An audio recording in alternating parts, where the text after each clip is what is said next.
Okay, thank you.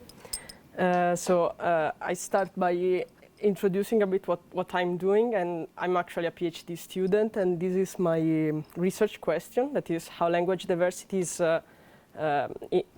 has an impact on legibility. I'm doing it at the READSEARCH, that is a research lab based in Belgium, and we work with legibility and data-driven design, and it's a practical legibility research. Actually, I'm supervised by Ann Bessemans, that is the founder of the READSEARCH. Here I'm going to present the first, we can see the first findings I had with this PhD. As we know, like the Latin alphabet is used by many different languages, and these are all around the world. They like here are pointed about around, and we are also familiar to this way of clustering languages together. So according to the ancestor family they have, so Indo-European languages, Romance languages, Germanic languages. With this research, I'm not looking at this phonetic or other characteristic of the language, but how languages are differently appearing inside the texture of the text. So whenever we set a text with a standard typesetting, we can perceive a diversity between languages due to, for example, the different word usage, letters usage, the different word usage, so like long words or short words. And that is affecting the black and white in the text pattern that can be visualized in this way. So that's called the rhythm of a typeface. That is this vertical alternation of black and white strokes.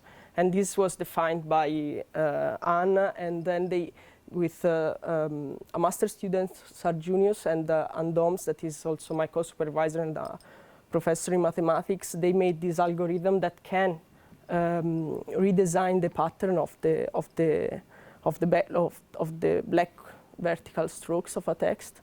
But we can also visualize this rhythm in an horizontal way. So according to the alternation of the black lines of the text. And this is important in legibility research, in particular in relation to the creation of the visual comfort or discomfort that you might have by looking for a long time a text, or like that will appear like this flickering thing. So what we are doing is that the languages are shaping rhythm according to the horizontal and the vertical pattern. In the horizontal rhythm, we can see this variation due to the ascenders or accented letters that creates different patterns.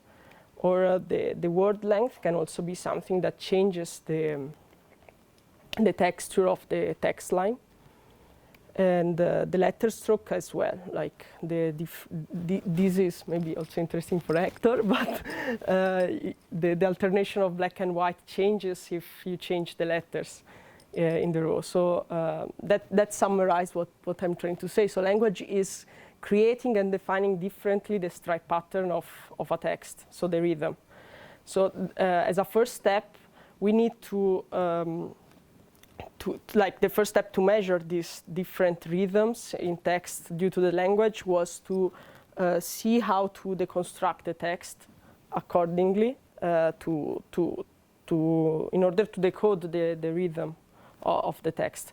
So here we can see this horizontal deconstruction of the text that for type designer it's, or like for people that are in typography, is quite familiar because it's based on the baseline and the X8 line.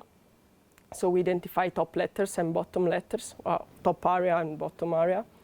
And while for the vertical rhythm, the thing is how the letter is shaping the left and the white space. So the different strokes of the letters can differently shape the left and the right. And this is connected to the kerning, so how we are putting letters together and how they changes the relationships and the space between letters.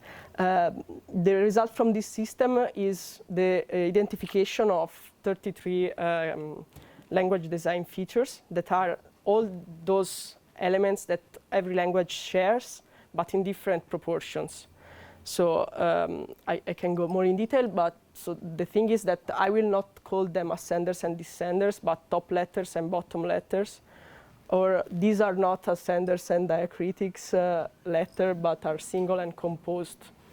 And this is how languages are actually defining the text as a black and white pattern. So as well, we have the letters with 3 strokes, 2 strokes, or 1 stroke. The counters, so like you see in the slide, it's and then the shape that is related to the shape of the space near the letters, so on the left and right, as I was saying. These features can be mapped and connected to specific patterns of the text. So like the top letters categories and bottom letters category are more hypothesized to influence the horizontal pattern of the text, while, for example, the letter shapes, strokes, and counters are more constructing the vertical rhythm or vertical stripe pattern. As a counterpart, we are looking to the typesetting. So if language is shaping the black, the white is shaped by the white. And the white is regulated by the typesetting parameters that are the line spacing, the word spacing, and letter spacing. And these parameters can also be connected as well to the horizontal or to the vertical pattern. Mainly, then it can also, like, it's always a relation between the two patterns that build the final texture of the full text. And something that I haven't said, but I think it's important, is that we are looking to reading text blocks. So the text size is the one that you find in a book, for example. We are going to do this with an experiment, so a test, that is still a bit in construction, and I will ask your help to participate to it.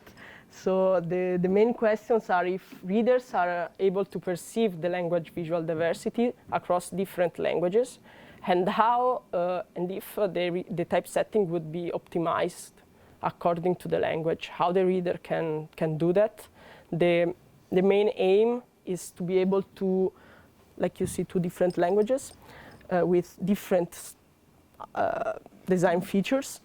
And the thing is, in relation to the design features, how would we tweak the line spacing, the word spacing, to get to visual comfort? The visual comfort is the ideal relation between black and white in a text that is comfortable for the eye and is not causing visual discomfort, migraine, so all the things that Wilkins that I showed before.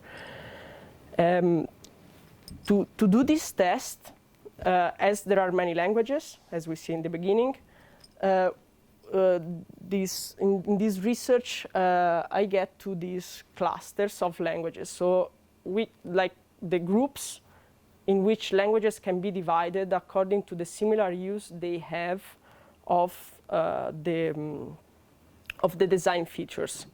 And this will enhance this legibility research that is across multiple languages, worldwide, hopefully.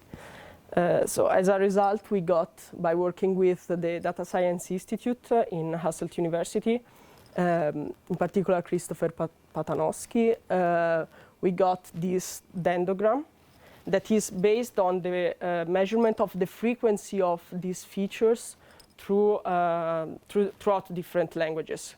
As well, we used a multilingual corpus that is the Bible, because it's a long text with also different ways of writing. And so there is from those more kind of poetry stuff to more narrative and everyday life terminology.